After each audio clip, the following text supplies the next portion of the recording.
બીજો સમ જોઈએ ડિવિડન્ડ પોલિસીમાં આપણે પહેલું વોલ્ટર મોડલ શરૂ કર્યું છે. વોલ્ટર મોડલમાં બીજો સમ જોઈએ કે આનંદ જ્યોત કંપની લિમિટેડ અંગેની નીચેની માહિતી પ્રાપ્ય છે. શેર દીઠ કમાણી 10 રૂપિયા હોય અને શેર દીઠ ડિવિડન્ડ 8 રૂપિયા હોય તો મૂડીકરણનો દર 10% હોય. જો રોકાણ પર વળતરનો દર 8%, 10%, 12%, 14%, 16%, 18%, 20% અને 25% હોય તો વોલ્ટર મોડલ પ્રમાણે શેરનું બજાર મૂલ્ય શોધો. તો પહેલાં તો આપણે જો શેર દીઠ કમાણી એટલે કે અર્નિંગ પર શેર કેટલું આપેલું છે 10 રૂપિયા. શેર દીઠ ડિવિડન્ડ ડી કેટલું આપેલું છે 8 રૂપિયા. ત્યાર પછી મૂડીકરણનો દર એટલે કે કે શું કહેવાય, મૂડીકરણનો દર એટલે કે કેટલું આપેલું છે 10%. હવે રોકાણ પર વળતરનો દર અલગ અલગ આપેલો છે એટલે કે આર છે એ એક 8%, 10%, 12%, 14% એવી રીતના લેવાનું છે. તો આર આપણે પહેલાં તો લખીએ કે રોકાણ પર વળતરનો દર 8% હોય ત્યારે શેરનો બજાર ભાવ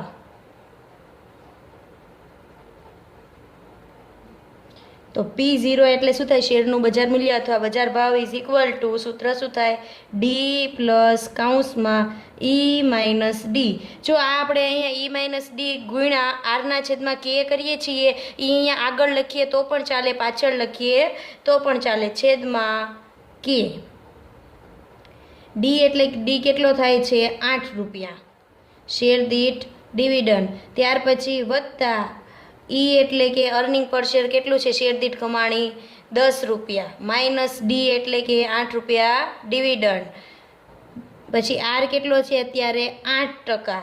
જો 8% છે આપણે એને ટકા કાઢી નાખવા હોય, રકમમાં ફેરવવું હોય તો 0.08 આવે અથવા ટકામાં રહેવા દેવી, કેમ કે આપણે મૂડીકરણનો દર પણ ટકામાં આપેલો છે અને આપણે ટકામાંથી રિમૂવ પણ કરી શકીએ અને છેદમાં 10%. હવે આનું જો સાદું રૂપ કઈ રીતના આવશે 8 વત્તા 10માંથી 8 જાય એટલે 2 કૌંસમાં. જો આપણે હાલો એક સમ એવો કરીએ ટકા વગરનો તો 8 એટલે કે 8% છે એટલે 8/100. 8 છે 8% આને આવી રીતના આપણે લખી શકીએ 8/100 એટલે કે 0.08 આવી રીતના આપણે લખી શકીએ એટલે કે 0.08 છેદમાં 10 છે તો 10/100 એટલે કે 0.1. જો 10/100 એટલે 0.1 છેદમાં 10%. હવે 8 વત્તા 2 0.08 ભાગ્યા 0.1 એટલે કે 0.8. જો આપણે આવી રીતના કરીએ તો પણ આ જ આન્સર આવે અને સીધું 8/10 કરીએ તો પણ એ જ આન્સર આવે છે 0.8. જો અહીંયા 8% છે ને છેદમાં પણ 10% છે એટલે આપણે સીધું કરીએ તો પણ ચાલે, કેમ કે ઉપર નીચે બંનેમાં પર્સન્ટેજમાં આપેલા છે. છેદમાં 10% એમ નામ. હવે 2 ગુણ્યા 0.8 એટલે કે 1.6. 8 વત્તા 1.6 છેદમાં 10%. હવે 8 વત્તા 1.6 ભાગ્યા એટલે જો 8 વત્તા 1.6 કરીએ એટલે 9.6 આવે ભાગ્યા 10% એટલે કે આપણને આન્સર મળશે 96 રૂપિયા. ત્યાર પછી હવે રોકાણ પર વળતરનો દર કેટલો લેવાનો છે 10%. જો ઈ ડી કે બધું એમ નામ રહેશે, ખાલી રોકાણ પર વળતરનો દર બદલાશે. આગળના સમમાં શું બદલાતું હતું તો કે ડિવિડન્ડ બદલાતું હતું, આમાં આપણે રોકાણ પર વળતરનો દર બદલાય છે. તો રોકાણ પર વળતરનો દર હવે કેટલો લેવાનો છે 10%. તો ફરીવાર સૂત્ર મૂકવાનું P0 is equal to D કૌંસમાં ઈ માઇનસ ડી આર છેદમાં કે અપોન કે. ડી કેટલા છે તો કે 8 રૂપિયા, ઈ કેટલા છે તો કે 10 રૂપિયા, ડી કેટલો છે 8. ખાલી બદલાશે ક્યાં આરની જગ્યાએ બધું બદલાશે. આર એટલે રોકાણ પર વળતરનો દર કેટલો આપેલો છે 10 અને કે પણ 10% છેદમાં પણ 10% છેદમાં 10%. એટલે કે અહીંયા 10 ઉડી જશે. 8 વત્તા 10 10માંથી 8 જાય તો 2, 10 ઉડી જાય એટલે કૌંસમાં 1 છેદમાં 10%. હવે 8 વત્તા 2 એટલે કે 10 10/10% એટલે કે 100 રૂપિયા. એવી રીતના હવે રોકાણ પર વળતર દર કેટલો લેવાનો છે? 12%. તો લખી નાખવાનું રોકાણ પર વળતરનો દર 12% હોય ત્યારે તો P0 is equal to D plus કૌંસમાં ઈ માઇનસ ડી ઇન્ટુ આર છેદમાં કે અપોન કે. ડી કેટલો છે? તો કે 8. શેર ડિવિડન્ડ કેટલું છે? 8 વત્તા કમાણી કેટલી છે? 10 માઇનસ ડિવિડન્ડ 8. હવે રોકાણ પર વળતરનો દર આર કેટલો છે? 12% છેદમાં 10% અને આખાના છેદમાં કે એટલે કે 10%. 8 વત્તા 10માંથી 8 જાય એટલે 2 કૌંસમાં 12/10 એટલે આન્સર આવશે 1.2. જો આને પર્સન્ટેજ વગર આપણે રકમમાં કન્વર્ટ કરવા હોય તો 12/100 કરી નાખવાના એટલે 0.12 છેદમાં 0.1 અથવા આપણે પર્સન્ટેજ ઉડાડી દેવી એટલે કે 12/10 એટલે કે 1.2 છેદમાં 10%.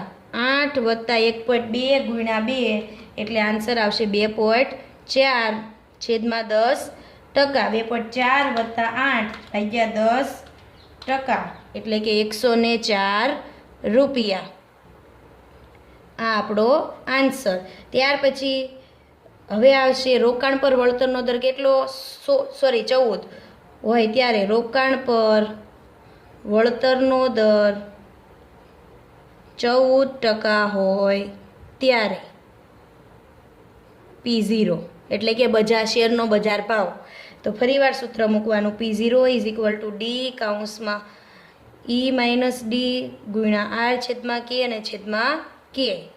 ડી એટલે કે 8, અર્નિંગ પર શેર 10 માઇનસ ડિવિડન્ડ 8. જો આમાં ડિવિડન્ડ બધે સરખું રહે છે એટલા માટે આગળના સમમાં ડિવિડન્ડ બધે ચેન્જ થતું હતું. પછી હવે આપણે રોકાણ પર વળતરનો દર કેટલો લેવાનો છે? 14% છેદમાં 10% અપોન 10%. અહીંયા પર્સન્ટેજ ઉડી ગયા એટલે કે 14/10. 8 વત્તા 2 કૌંસમાં 14/10 એટલે કે 1.4 છેદમાં 10% એટલે કે 8 વત્તા 2.8 છેદમાં 10%. હવે 8 વત્તા 2.8 છેદમાં 10%. આન્સર આવશે 108 રૂપિયા.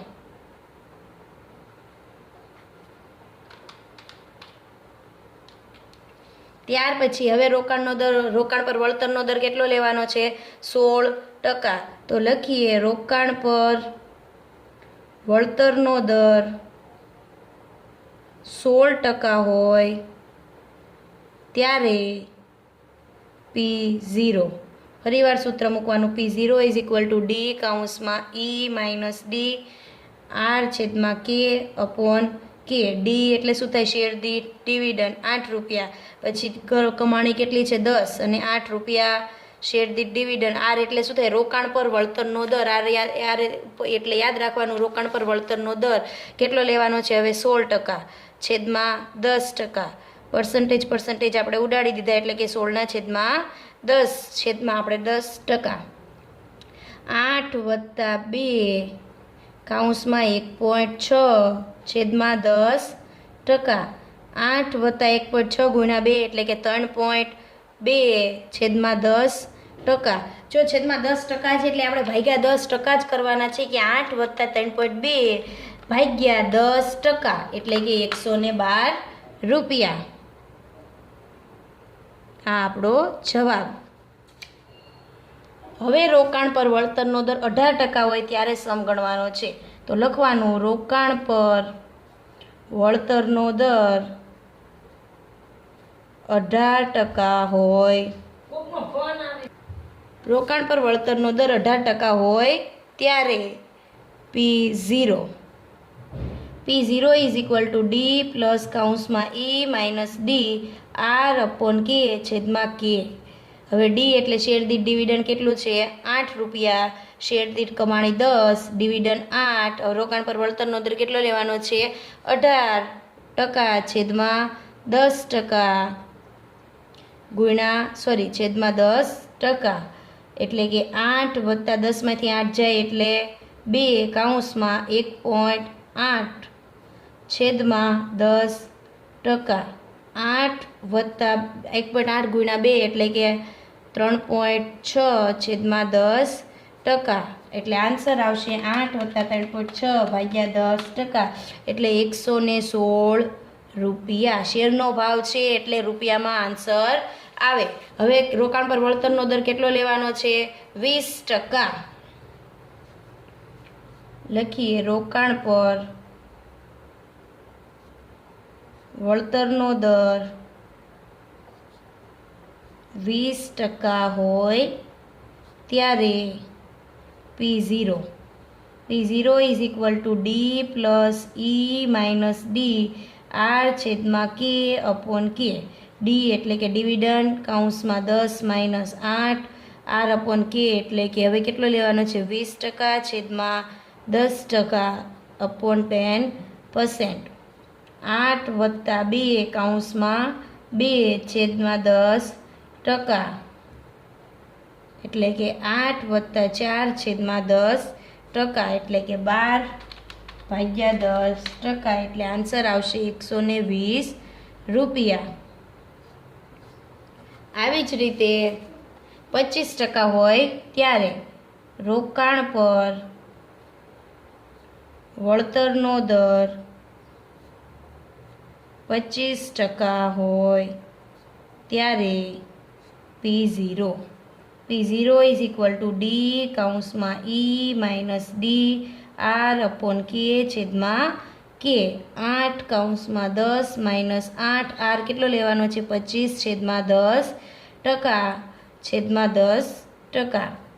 8 વત્તા કૌંસમાં 2 કૌંસમાં 2.5 છેદમાં 10% એટલે કે 8 વત્તા 2.5 ગુણ્યા 2 એટલે ઇઝ ઇક્વલ ટુ 5 છેદમાં 10%